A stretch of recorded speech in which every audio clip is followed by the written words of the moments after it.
Treadwell. മഠത്തിൽ വെച്ച് തന്നെ ബലാത്സംഗം ചെയ്ത ബാലസ്വാമി അമൃത സ്വരൂപാനന്ദയാണെന്നും ഗെയിലിന്റെ വെളിപ്പെടുത്തൽ. Kairali people chief editor John ബ്രിട്ടാസിന് നൽകിയ പ്രത്യേക അഭിമുഖത്തിലാണ് ഗെയിലിന്റെ വെളിപ്പെടുത്തൽ.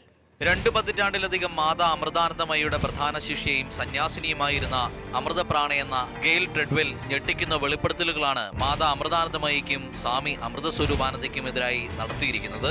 മാതാ അമൃതാനന്ദമയിക്ക് മഠത്തിലെ സന്യാസിമാരുമായി അവിഹിത ബന്ധമുണ്ടെന്ന് ഞെട്ടിക്കുന്ന വെളിപ്പെടുത്തലുകളും ഗെയിൽ നടത്തി. അതിനേക്കാൾ ഗുരുതരമായ ആരോപണം, അതായത് അമ്മയുടെ ശിഷ്യന്മാരും അമ്മയും തമ്മിൽ ലൈംഗിക ബന്ധമുണ്ടായിരുന്നു. എന്റെ കണ്ണുണ്ട്, കണ്ടിട്ടുണ്ട്. അമ്മയുമായിട്ടൊരു ഇല്ലിസിറ്റ് റിലേഷൻഷിപ്പ് ഉണ്ടെന്നുള്ളതാണ് റാവുവിനെതിരെയും താങ്കൾ ഉപയോഗിച്ചിരിക്കുന്നത് അല്ലേ? രാത്രിയിൽ റാവ് എപ്പോഴും വിളിച്ചു വരും. അമീർ മുറി അമീർ റൂമിൻ്റെ ഒരു താക്കോൽ റാവ് നമുക്ക് കൊടുത്തിരുന്നു. അപ്പോൾ എല്ലാവരും ഉറങ്ങുന്ന സമയത്തിൽ റാവ് താക്കോൽ വെച്ച് അമീർ മുറി കയറി കഥരിക്കും. ആരാ റാവു? ഇപ്പോൾ അമൃതാത്മാനന്ദ സ്വാമി. ഇപ്പൊ എവിടെയുണ്ട് അദ്ദേഹം? ആശ്രമത്തിലുണ്ട്. അവിടെയുണ്ട്. മാതാ അമൃതാനന്ദമയി മഠത്തിലെ പ്രധാന സന്യാസിമാരിലൊരാളായ സ്വാമി അമൃതസ്വരൂപാനന്ദയ്ക്കെതിരെയും സുപ്രധാന വെളിപ്പെടുത്തലുകളാണ് ഗെയിൽ നടത്തിയിരിക്കുന്നത്. തന്നെ മഠത്തിൽ വെച്ച് ബലാത്സംഗം ചെയ്ത ബാലുസ്വാമി അമൃതസ്വരൂപാനന്ദയാണെന്നാണ് ഗെയിലിന്റെ വെളിപ്പെടുത്തൽ. ഞാൻ എഴുതിയുള്ള കാര്യങ്ങൾ സത്യമാണ്.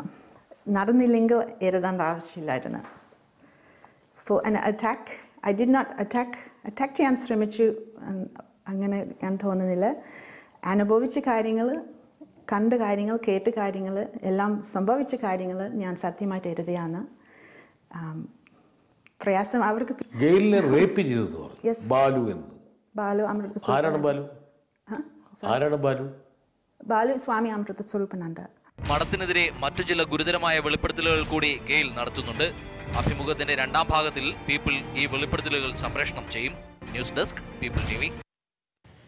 ഈ അഭിമുഖത്തിന്റെ പൂർണ്ണരൂപം ഇന്ന് രാത്രി 8-ന് കൈരളിയിലും അഭിമുഖത്തിന്റെ 2ാം ഭാഗം പീപ്പിളിൽ രാത്രി 9:30-നും സംപ്രേഷണം ചെയ്യും.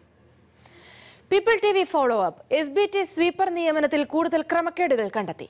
വ്യാജരേഖയുണ്ടാക്കി കൂടുതൽ